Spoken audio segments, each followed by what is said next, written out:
You've got great historical perspective on these things. We're seeing increasingly day by day, week by week, businesses falling over. I think a couple of largish businesses today fell over. That means people out of work. That means that the economy is not growing.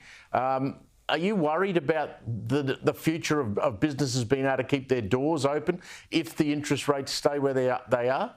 Yeah, I'm worried about the bold experiment just not having worked. And that when you saw, say, our neighbours in New Zealand raise interest rates much more aggressively than Australia, put themselves into a recession, have unemployment higher than what it is here in Australia, but get to the end of the process much more quickly. Here, it's almost death by a thousand cuts in some ways, trying to maintain full employment, which is honourable and it's a good thing. But the fact of the matter is that there is no productivity growth in Australia. If all of the workers out there were highly productive and we had an economy that was actually pumping and booming along right now, you probably have inflation lower than what it is. You wouldn't even be talking about this argument. But the fact of the matter is that Australia's economy is not productive. We don't have a flexible labour force because of, guess what, many of the laws that have been brought in by the Labor government, which makes bargaining sort of on an industry-wide basis, which means that people can't easily get a job in the gig economy or part-time work or casual work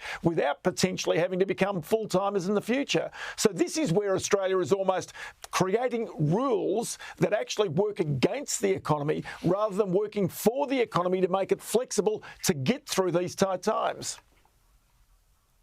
You got to say, Roscoe, just finally, that would mean probably an election later rather than sooner. We were starting to talk about the end of this year, but the Reserve Bank probably today, Michelle Bullock, probably put a kibosh on that.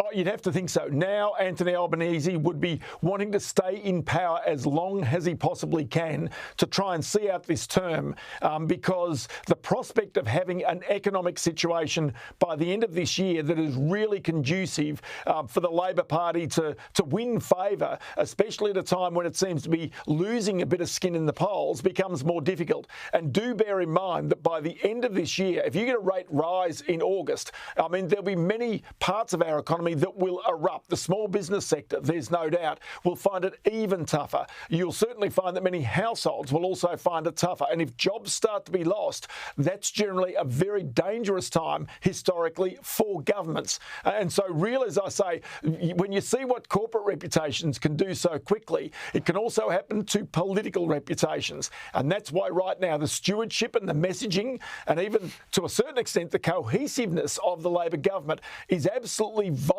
to its future survival because on the other side of it, you've of course got Peter Dutton talking about energy and energy policy and talking about trying to bring down prices at a time when really right now many people continue to feel the cost of living crisis.